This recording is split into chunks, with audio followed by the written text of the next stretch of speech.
Hello, my friends. I hope you're having a fantastic week. This week, I wanted to share a great interview talking about sales, marketing, and all things property with Liam from Wessex Quarters. He talks about his sales journey. He talks about how to get through a interesting economic time that we've both gone through before. So, if you did take value from this episode, I'd love to hear what you think in the comment section down below. And I'll see you in just a moment for this exciting interview. So my name's Liam Grover and I run Wessex Quarters. We provide service accommodation, or what's been called since way back when, just self-catering accommodation.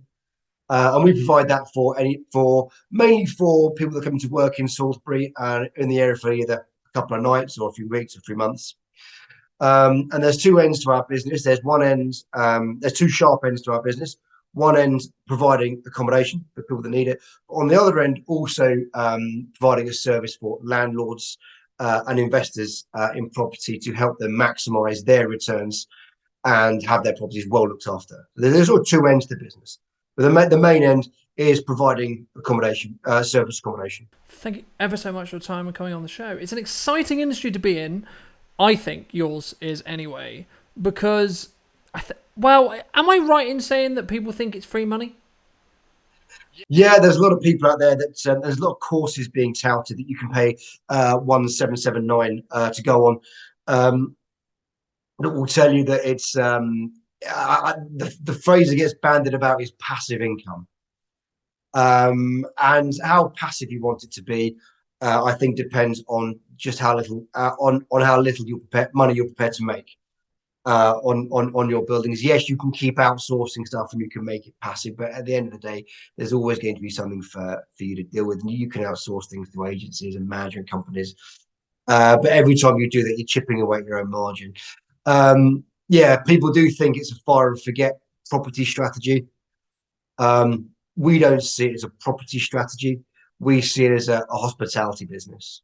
As I say, the reason why I mention it is a really interesting business to be in because it's had the similar ebbs and flows of a lot of industries, but I think it was one of the ones that actually did really well during the pandemic, just because of people still having to work, obviously like nurses having to go around it, etc. I mean, how was that process for you guys in respect to coming into the market now with that pandemic kind of, yes, we're on the recovery, we're really looking for have you seen kind of a boom in the respect to how it's gone?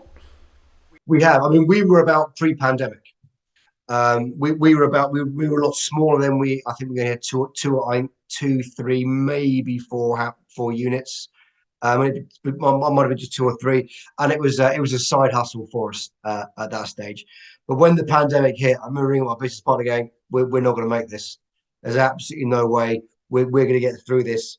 Airbnb turned around to all of our guests and said, no, don't worry about their cancellation policy. You can cancel for free. We won't charge you, no penalties, without consulting us. And they did that to every host throughout the country. Booking.com did something very similar. We were just sitting there watching our phones and our laptops ping with cancellation, cancellation, cancellation, cancellation. And it was truly terrifying. It was rough, and the plans we were making were along the lines of, okay, how not it was survival. It was survival plans that we were drawing up. How do we come through this, making sure everyone gets paid, no one gets stiffed, and no one goes bankrupt, and this is all awful. But then the government did a wonderful thing. They closed down any hotel that had a communal area. So if you had a reception that everybody had to walk through, such as Premier Inn or Travelodge, you weren't allowed to open your doors. Of course, we don't. All our units are independently contained. So they closed down pretty much every hotel in the country, left my industry open and running, and then told the builders and the construction industry, no, you guys need to keep it going as well. What a And perfect storm for you.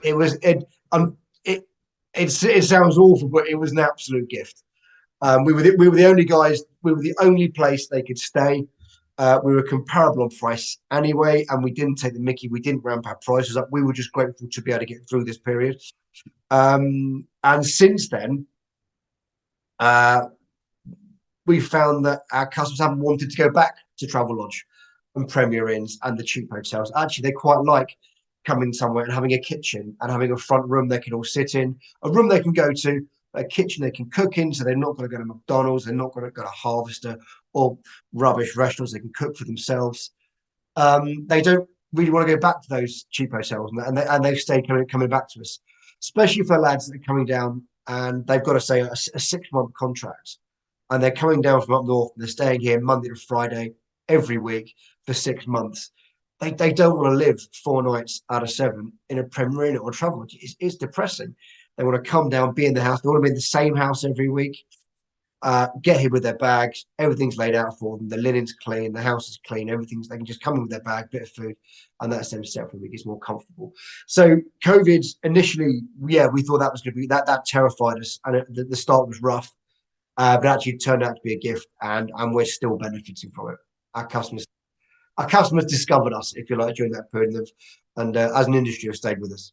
I think the reason why I started there, because I think we're in a similar position with different reasoning, right? Because there's a lot of people I speak to. I'm sure you've had a conversation across networking and across business circles about like the economy's on a contraction and people need to be very resilient, and there's lots of opportunities, but we need to, I know the bulk of what we wanted to discuss today was around sales and marketing, which is what we'll go on to in a moment. But I think the reason why I wanted to start there is I wanted to give some context around like the power of being resilient during a time where you technically are like, this might be a bit tight, guys. But I think, what would you say to people? Because as I said to you, when we started, a lot of people who normally consume the podcast are starting out business owners. They're coming out into the market. They're like, I've got this great idea, great plan, but come on, the market's not great, right? The market's not exactly flowing. It's not, etc. I think from your experience, how have you found, there's no golden bullet, of course, but like, is there certain things that you're like, right, if we keep doing this and we keep, pressure this way, we keep doing this, it does get better? 100%. It's all about just every day, every week, just tiny incremental gains all the time. There's every now and then you'll get a big win, and that's great. But if you're relying on those big wins and if you're searching for them in order to make your business and turn your life around, the chances are fairly low you're going to get one. One might come along at some point. You might get lucky, but you know what? You might not.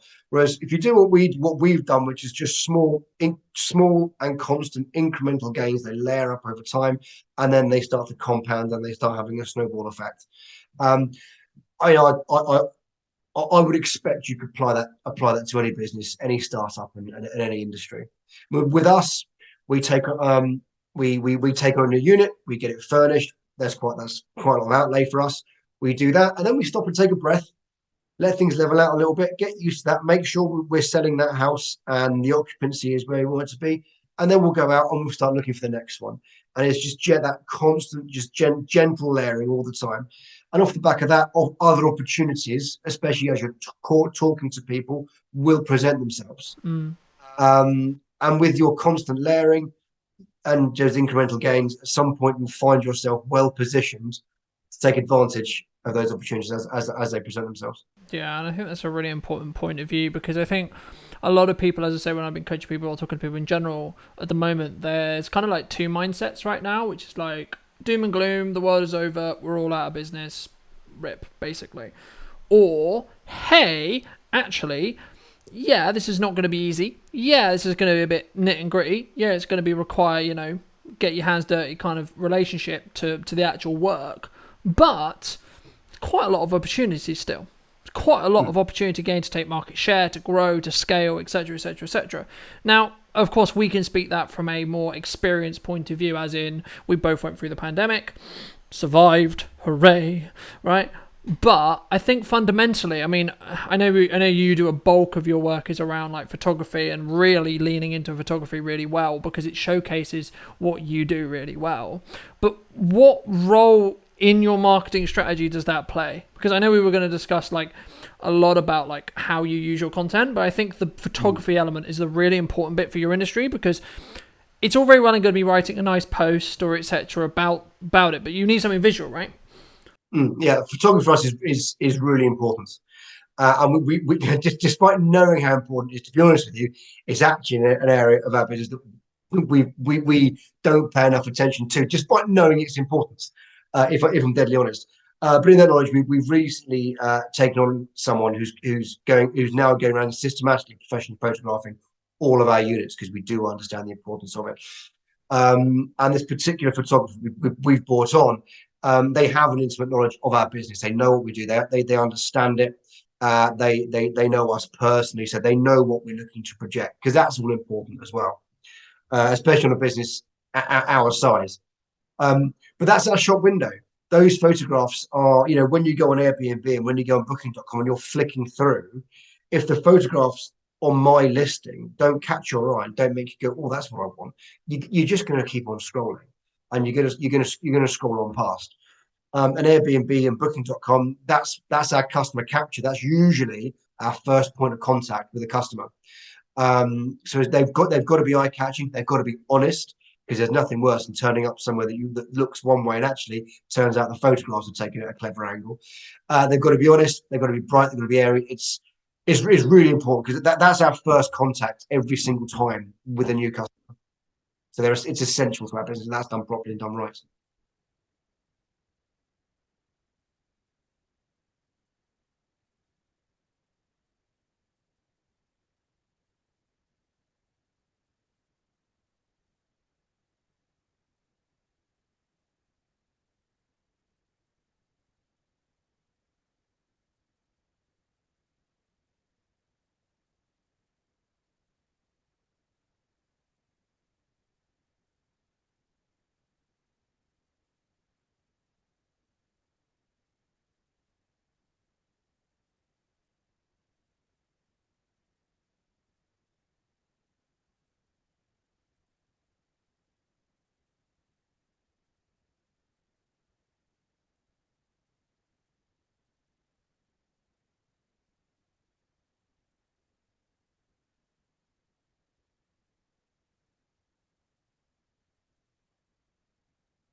Yeah, yeah.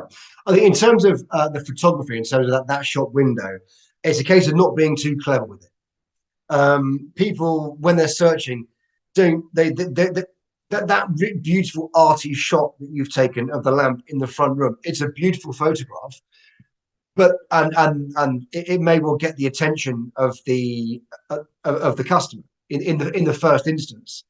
But once they've got past that photograph, oh, that's a lovely lamp and beautifully shot. If they then can't see the beds, which don't, and those beds don't look inviting, and if they can't see the kitchen, and that kitchen isn't somewhere they want to be and spend time and cook, and if the bathroom doesn't look really nice and looks a bit grotty because you've taken it with the light turned off, something simple like that, and just looks a bit dim, they're not going to book. They're going to go to the next one. So it's a case of knowing exactly what's important to our guests, and that is, are the beds comfortable? Is the kitchen nice? Is the bathroom clean? They're the basics. I think the trick is to not overcomplicate it. Yeah, you can have a few arty shots if you want, just to pad it out maybe, or to get some attention. But essentially, if you not tick those boxes, I mean, you might get 2 out of 3 right. But if the listing below you's got all 3 right, then they'll click that one because they'll just have more confidence. Yeah. Yeah, and I think confidence is a really key point when it comes to marketing in general, right? Whether that's passive confidence that you gain by doing it, or actually giving your market confidence in believing your product or service is actually what you're saying it's going to be, right? But I guess that kind of opens up an elephant in the room moment, which is like, okay, that's all very nice and all very lovely, but how would I go about selling in general, right? Because I think so many people see sales as this terrifying concept, but let's be honest, it's the bloodline of your business. If you're not very good at sales, you don't do a lot of sales. I hate to be the bearer of bad news. You're going to go under. Yeah, you have anybody looking to start out in business or carry on or expand their business. If you can't sell, you're going to struggle. And I think a lot of people come into business or go to start set up their own business, having been in an area of business as an employee previously, and they think as long as they get the marketing right, and they get their Google AdWords right and everything else, that's enough, and that will get you so far, especially if you're selling an online product. Um, but if you're selling anything that's particularly tangible, or you get to a point where you're struggling and you're just not, and everything you've done, you're nailing your SEO, your Google AdWords, you're getting your click through rate up on your Google AdWords, you're doing everything right. For some reason, your product just isn't selling, or you're just not reaching those customers. At some point, you may just have to pick up the phone. We've done it again, going back to the start of COVID. There was a period when everybody cancelled on us, but the hotels were still running. And we had 4 empty houses, all of which the bills and the utilities all need paying on that were previously full up. So it was okay. I've got to sell, but who do I sell to? I've got to start speaking to people. So I took my notebook and I went around all the hotels that we thought per room were in my price bracket. I wrote down the email address and the phone number on the side of every single van I could see sat in the car park. And I did that between 9-10 o'clock at night when they'll all be in bed. The next morning, pot of coffee, and I rang, emailed, and spoke to every single person on my list until they either told me to go away, I knew what they needed in the coming weeks, or they'd booked. And it was off the back of that we then survived. That initial squeaky bum period. That's what's got us through. And there have been points since then, you get ebbs and flows, whatever market you're in. And there's been a few ebb periods, or when we've just taken on a new unit and it's not filling up as quickly for whatever reason, because in my wisdom, I've decided to open it in January, which is our quietest time of year. When I've had to go out and do that again. Because sometimes you have to. Sometimes you just have to physically go to your customers and go, do you want this? Brilliant. Let me give it to you. Let me sell it to you. I had an advantage in that my previous job, I was a timber trader. So I was quite used to picking up the phone and cold call in the early stages of that job, cold calling as I built my account base. So I had an advantage that I'd done sales before. However, I must admit, years before that, when I came out of the Navy, I was looking to start my own business. 4 or 5 people came up to me and said, "Do you know what? You'd be a brilliant estate agent."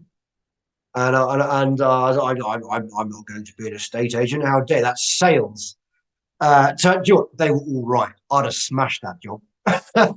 Right. But at the time I turned my nose up because it was sales. But actually, 10, 12 years down the line, I can tell you it's the most important skill you need if you're going into business. Because if you can't sell what it is you're selling, and everybody's selling something if you're in business, then at some point you're going to struggle.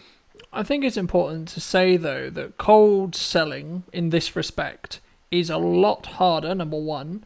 It's basically about playing in how I look at it anyway, is the timing lottery in respect to, like, I'll use myself as an example. Hey, business, would you like a promotional video? Hey, business, would you like that repeatedly for a while, right? Yeah. And what I'm waiting for and what I'm hoping for is I hit the one person who, out of the 15 I call, or the 20 I call, 60 I call, 90 I call, 100 I message, whatever, that actually needs what I'm offering them at that moment. That's what you're doing, and that's what you need to understand about cold outreach. You have to do volume. Yes and no. You see, before I picked up the phone to any of those people, I'd essentially pre-qualified them because I knew they needed accommodation where I provided accommodation. So I already knew they were buying and required what it was I was selling. So it was sort of lukewarm calling, if you like. I knew they were already buying, already making use of what I had to sell. All I had to do was convince them to buy it from me rather than the other guy. Which is a lot easier when you can, go to your market as you did. With video, that's slightly harder. Now, we can do a similar thing by looking at their social presence and looking at their website, and we can then suggest. But sometimes that's going to take some time. And in a position where a video production company, video marketing agency, etc., needs the cash quickly, you have to go in with an offer. Because otherwise you're not going to get that. Otherwise just be like, yeah, it might be something we look at down the line, etc., etc., etc. Which is a good thing to have, by the way, just to asterisk. And one of the best business advice I've ever been given around sales is do it consistently across everything, no matter how busy you are, right? Because you'll talk to someone, and then 6 months down the line, if you've continued to talk to them, continue to market towards them, they'll then go, yeah, we're ready. Let's have that conversation because Colton's carried on talking to me, etc. But I think it kind of opens up an interesting avenue, which is number one, also how we met, but also where does like networking fit into this big pile of stuff to do, right? Because sometimes people, I think, misunderstand how you should use networking, right? So how would you say a new business should use networking? When going into networking, it's important to know what your desired outcomes are. I see a lot of people going into networking just for the sake of networking, and they end up handing out their business card to everybody in the room willy-nilly, like it's confetti, 95% of which get thrown away, because they don't know really what it is they're there for. So you're right to ask the question, and I think you've got to know. So, and that will be different for everybody. For me, I'm looking for one of two. I mean, we network locally, but obviously by nature of what we do, our customers aren't local, generally speaking. They're visiting the area. So for us, that networking, the networking that we do locally, it's about building up our own brand in the local area, but also it's about the other end of the business that I mentioned right at the beginning, attracting those landlords and those investors and those people in property that are maybe thinking about doing short-term lets, or to use a phrase that makes me twitch, Airbnb-ing their property. We're their first port of call. We're the first conversation they have. They go, oh, I know who to speak to about that. In fact, the house that I'm sat in talking to you now is a bit of an anomaly. We've only got it for 3 months. Now, most of our houses we take on ad infinitum, just on a rolling contract. This one we've got for 3 months. The owners are in Australia visiting their kids for 3 months. And while they're away, we're renting their fully furnished house from them. So they're getting a guaranteed chunk of money each month, which hopefully is paying for making their trip to Australia a little more enjoyable. And we're using it for what we do. And that came about through networking. From some that they were speaking to someone else, or we're thinking about going to Australia, and we're thinking about putting the house on Airbnb. That's as far as they got. And they said, and the person they were speaking to went, I know who you need to speak to. You need to speak to Liam at Wessex Quarters. Here's his number. They then phoned me up. I came around for a cup of tea. We had a chat, and we found a nice arrangement that suited them and us. So that's really what our local networking is for. And to build that, I've got another chat after this with a local young naval officer, and I suspect who's got a place nearby, and I suspect the conversation with her is going to be very, very similar. And again, that came about through networking. She was speaking to a friend who said, well, I'm thinking of doing Airbnb, inverted commas. Again, that's as far as they got in the thought process, and they were told, yeah, I know who you need to speak to. You need to speak to this guy. And again, hopefully we'll speak to her, and we'll come to an arrangement that suits all of us. Absolutely. I think that's a really good example of what a referral network really is designed to do, right? And I think, I've been talking to some network hosts and etc. about this for a while, but networking traditionally, from my understanding, was like you network to the room, right? So I am, in a very BNI style, I am this person, I'm selling this product, it's this price, buy it, thanks, right? But nowadays, because of the pandemic, because of how the world is interconnected, blah, blah, blah, blah, blah, blah, blah, the actual power play and the actual growth reason and the actual reason why you should be doing it is actually through the people that the people in the room know. As you just so wellly articulated, I just wanted to add some context around it. But I think that's the most important value point, because actually I think it's less likely nowadays that someone in the room is going to buy directly from you. Right? Now that happens, right? Great, fantastic when that happens. But that's 2% of the time, 3% of the time, 4% of the time. And I think you need to tackle it like you would any marketing. It's a way of saying, normally very low cost, quite a lot of time, but very low cost in regards to actual finance. That's why a lot of small businesses do it, because it costs barely any money, right? And they don't have Coca-Cola sized marketing budgets, for example, which is completely understandable and completely great, but it's a very good way of scaling your word of mouth. And I think it's one of those things where you can also get like word of mouth, like recommendations. Hey, I'm going to vouch for this person. They actually are as good as they claim, right? Which is a lot of what that comes from. But also, I think the thing that some people miss out on networking is actually how the networks that you're part of can actually be suppliers for your business when you look to do a new business, right? Like we've just found. I had no issue finding everyone who I needed for that business within 5 minutes because I had them in my network. Or number two, actually being able to be like, hey, I need to do X. Do you either directly know or indirectly know someone who can help me with this thing, whatever that may be? Logo design, video, marketing, doing backflips, whatever it is. Think of a service. It probably exists out there and probably someone within your network knows. So that's another benefit of networking that I think people sometimes misunderstand. Like, I think they underestimate that side of it on how valuable that can be. I mean, I think, for me, how does the interplay work between marketing and sales then? Because we've kind of discussed them in like separate terms, but there must be a point, of course, where they come together, right? Absolutely. So we don't spend a lot on marketing, and that's a conscious decision. And the reason we don't spend a lot is because if we were to spend money on marketing, we would be competing with Airbnb and Booking.com and Vrbo and TripAdvisor, who have multi-million-pound marketing budgets.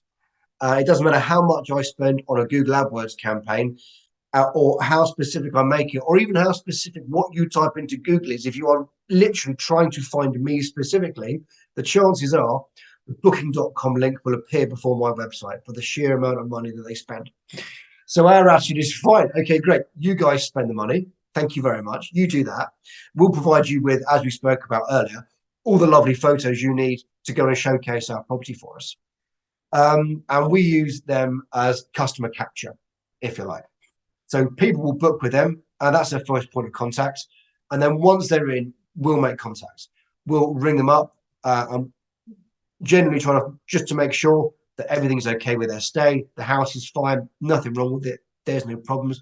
During the course of that conversation, we'll find out how long are you down for, how long are you staying for.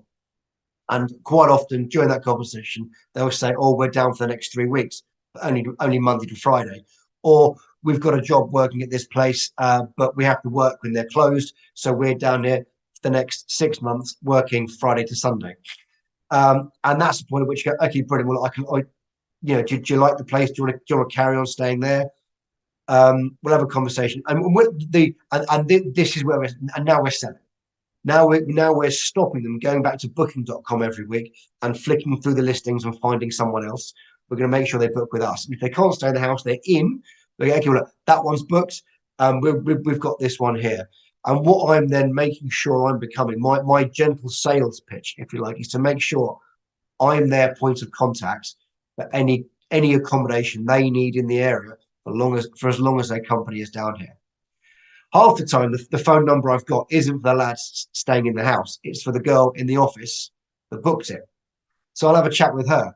And I've now solved the problem for her. She's now got one person she can phone or ring or email when their client rings up and goes, I need more of your lads down this week. And she needs a second house. She's got a job of finding accommodation. She's only got to work. She's only got to make one phone call, write one email. I'll take care of it. We'll make sure they're looked after and they're housed. So that's where we go from marketing to sales. In that we let Booking.com and Airbnb do 99.9% of our marketing. Yes, we've got social media and we've got our own website, and I do that poorly, if I'm honest, and I should do a better job. But 99.9% of marketing is done with a multi-million-pound budgets of them. And then when they've captured the customer for us, then we do our sales. Then we go into the sales pitch of, you're staying down here, you stay with us. And I think that's a really important observation and point that you made, which is create yourself, number one, opportunities, right? Understand where's worth the marketing fight, so to speak, but also creating solutions to problems, making your customer or your client's life easier, right? Because that's why they're going to come back to you, right? We talk a lot about customer service, client service, etc. And that's why people come back to me. That's why, because I'm like, you want to achieve this? Fantastic. All possible. Let's have that conversation. Let's see how we can do it. Have you thought about doing this? Have you thought about doing that? I'm doing the heavy lifting for them. I'm coming up with the ideas. I'm coming up with the content. I'm coming up with the concepts. And all I'm doing is basically saying, do you want to do it this way? Do you want to do it this way? Or do you want to do it this way? I'd recommend this way, but we can do it these other ways as well, right? And for me, that's really about going that extra mile for your clients. Really going that extra mile to say, like, look, and they're going to remember that, right? So they're going to refer you to people when they say, oh my God, I need an accommodation in a pinch. They'll be on the phone to you. They'll be like, what can you do? We need this. We need this. Is there anything you can do? Cool, fantastic. But also, I think it opens up a kind of interesting, I guess, conversation as well, because as we alluded to at the beginning, it's an interesting market, right? And I always refer to it as interesting, and not because I don't like putting negativity out into the world, and because of how much content we put out, I'm very cautious with my language. But the reason why I call it interesting is because it's around your mindset, right? It's around how you tackle this opportunity, this reality. And something that I've had for a long time is like, okay, this is the problem. How do we resolve it? How do we fix it? Right? And it's something that I was known for when I was at Greg's, and anyone who's listening from then will be laughing at now because I was known as the problem solver, right? So it's just quite funny. But I guess the question there comes, like, what advice would you give to yourself 3-4 years ago if you were facing this challenge with maybe less experience, or maybe like you don't really know outside of, oh yes, we're going to be resilient, right? Because as I say, it's very easy for us to sit here and say we're going to be resilient because we've gone through the pandemic, we've gone through like maybe Novichok, etc. Like we've kind of had the tests already. So it's like, okay, we'll just continue to do what we did and it worked before, so why is it not going to work now? But I think there's going to be a percentage of people who are coming out into this market who have a good idea, have decent business knowledge, but are just not there mentally in respect to their mindset of like, how do I tackle this? This is like difficult to tackle. What would you, either to yourself from a couple of years ago or to someone who is in that position, what advice would you give to them? To be honest, most failure comes when you stop. As long as you keep going and you don't run out of money, you're doing okay. I know that sounds silly, but it's essentially what it comes down to. I think most people fail just when they stop because they think they're failing, or they can't see the way out. My two biggest bits of advice would be just keep going and monitor your cash flow, even if it looks all right. Keep on top of it. Charge more than you spend. Monitor your cash flow and don't stop, and you'll be all right. And don't sit around and do nothing. Don't expect business to just come in. You've got to hunt. If you don't hunt, you just won't. They'll, especially when in a downwards market or getting into recession, there will be two types of people. There are people who sat there again. Oh no, the businesses are coming in. We're doomed. We're doomed. And then there are people that go, business is slowing down. I best pick up the phone. I best go to my potential customers. I best go out and physically hunt down the people I need to make this work. And you'll find that most people fall into one of those two categories. And the people in the latter category, they're sort of going, oh no, they'll blame it on the market and everything else. Markets go up and down; they fluctuate all the time. Anybody that's in business for more than 10 years will have seen, a rising market and a falling market. It's almost predictable. And you've got to know going into it. Okay, well, and you've got to be careful not to get excited and think you're a millionaire in a rising market.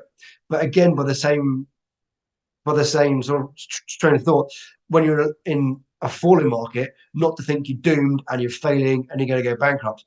It's about just staying constant, keeping going. Regulating your own emotions, like I just said, so you're not getting really, really excited and getting that sports car in a rising market, but you're not selling your kids to pay the rent in a falling market. Just constant, keep going and hunt would be my. I think it's also about trusting in yourself as well, right? It's about being in a position where it's like, actually, yes, I am good enough at what I do to live this, right? or actually I'm good enough at what I do to thrive in this period, but then being what Mm. I would describe as lean enough with your expenditure and or Yeah. debt barrier, like debt loans, etc., Yeah. etc., to then be in a position where if the market did have a problem, or if an invoice doesn't get paid, or if etc etc etc doesn't happen, which that's life, that's what Mm. happens, right? You're then fine still, yeah. Yeah. And there's a difference, I think, between like pushing and really having, and the analogy I keep using for people in content and networking etc is like this market in a downwards market, and this is kind of an issue to an extent with my age group because we've only known in our adult working life, and boom, things are up, stock markets are up, lots of jobs, lots of this, lots of that. That's not true anymore. Yeah. That's not true anymore. So the problem or the solution is, okay, that's fine. How do we fix this? How do I get through this? What can I try? What can I do, etc.? And the analogy I use is quite simple. The more you marketing output, if you need a mid-term to long-term solution, then go to marketing and push that harder. If you need a short-term solution, don't market.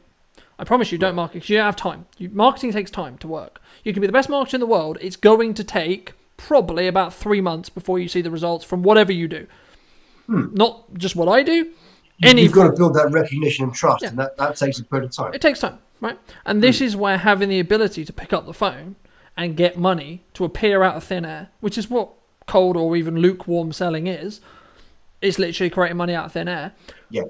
is so powerful. Because it can get you out of situations which is like, well, you see, I've got to generate about £20,000 in a very short period of time, right? For the record, I don't, but I use a large number for the sake of fun, right? I've got to generate a lot of money very, very quickly.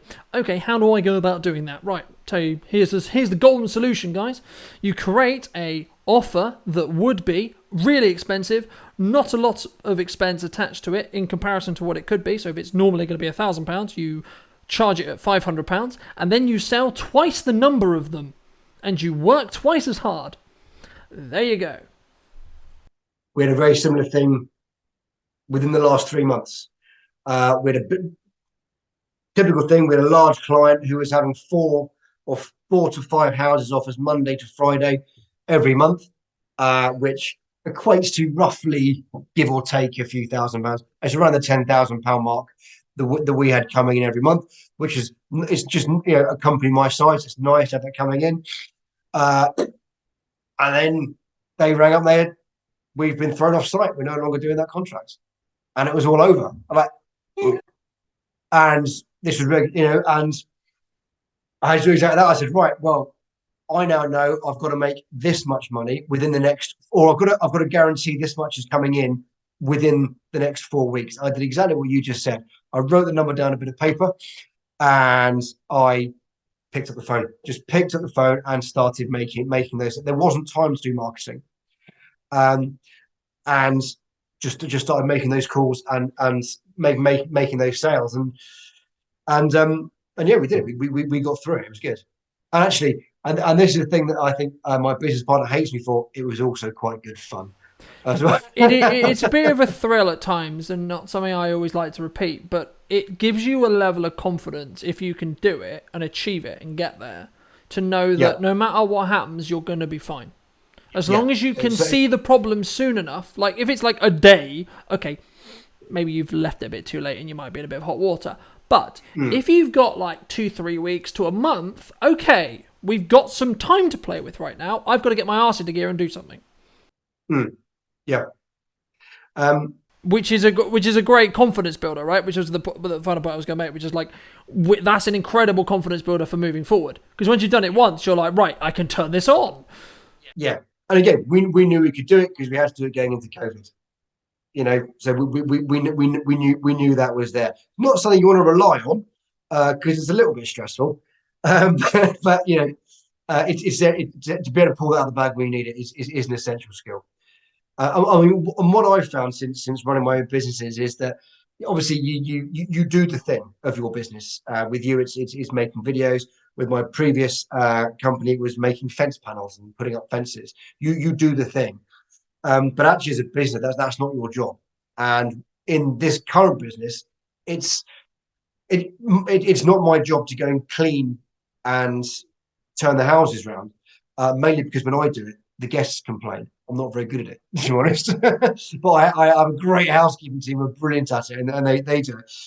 My job is to solve problems, and it's to spot and the earlier I spot those problems on the horizon and solve them before they arrive.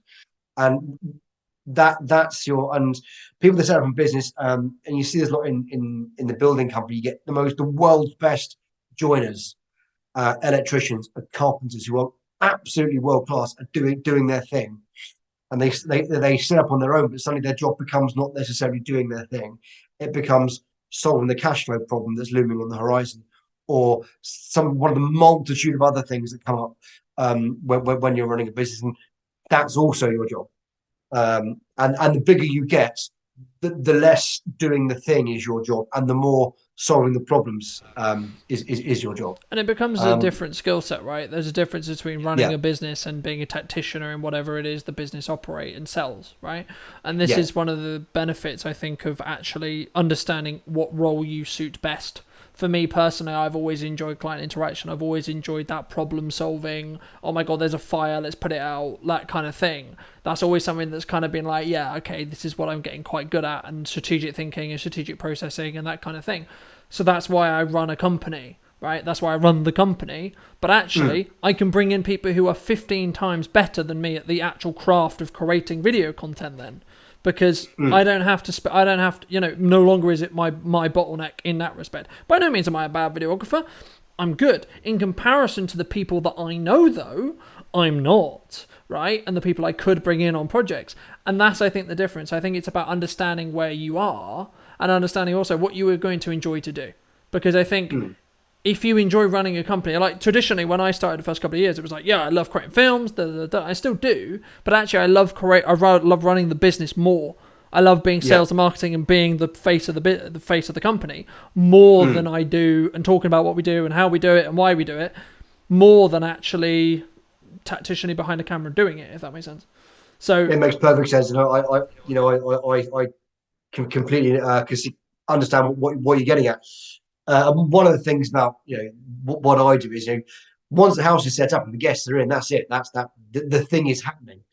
What I really enjoy, I do enjoy the sales, probably more than most, and I also enjoy building those relationships with investors and landlords, and finding. I enjoy the deal making aspect of it. For instance, just find. For instance, the house was sat in that I mentioned earlier, the family that are in Australia, just sitting down. What is it that you need? What is it what do you want to see? And then okay, what can I offer? And formulating and packaging up that arrangement. I enjoy that, and that's almost is the doing the thing for me. And a couple of nights ago, I was speaking to a friend of mine. I think I get a reputation as a bit of a whinger amongst my friends because they say, "Oh, how's business?" And I'll reel off all the problems that I'm having. They go, "Oh no, that sounds awful." So I'll be like, "No, it's brilliant. I love it." Because I enjoy that. That's a bit I enjoy. Um, it's just solving those problems as they come up. And I think that the mistake a lot of people make is that they solve a problem. They think, good, that's that problem solved. We'll be fine now. That's not the case. The universe has now deemed you worthy of having solved the problem that size that you now get to solve this bigger one. And when you solve that bigger one, well done. You get to level up. And that's it. And if you can accept that and embrace that and go, yeah, this is it, and it's cool and I love it, you'll do well. And And just keep going. and I think it also allows you to really help clients and really help people who are maybe behind you slightly in the journey as well. Because you go, hey, and the analogy I always use is, hey, you're at a crossroads. I wouldn't recommend going left because it's got a bear at the end of it. It's up to you. He's a bit angry, but Unless you like fighting bears, I mean, in which case, you're your own sovereign individual. You do you. But my recommendation would be go right, not left, because there's a big scary bear. I'm aware of time, so thank you so much for the time. But for those who've really enjoyed this conversation, they want to hear more about the accommodation stuff. They want to talk about you. Maybe they're a landlord. They're like, hey, I like money. Thanks. That would be great. I don't like hassle. I like money. Thanks. Where can people have a conversation? Where's people best to reach out, etc.? my website is wessexquarters.co.uk. If you email or call the number on there, you'll get me most of the time, and you'll certainly get me very, very quickly. We're on Facebook, Wessex Quarters, and we're on Instagram as Wessex Quarters, and my personal Instagram, which is Liam_Wessex. You can also find me on there as well. Fantastic. And a final bit of advice for those moving forward into this exciting economy. It's exciting. I'm changing it to exciting now. Keep going. Look for the problems. Don't avoid them. Thank you for coming back and joining me, ladies and gents. I hope you took value from this episode. If you did, I'd love to know what you think in the comment section down below. And why not subscribe so you don't waste next week's interview with someone brand new and exciting. And have a fantastic week. I'll see you very, very soon.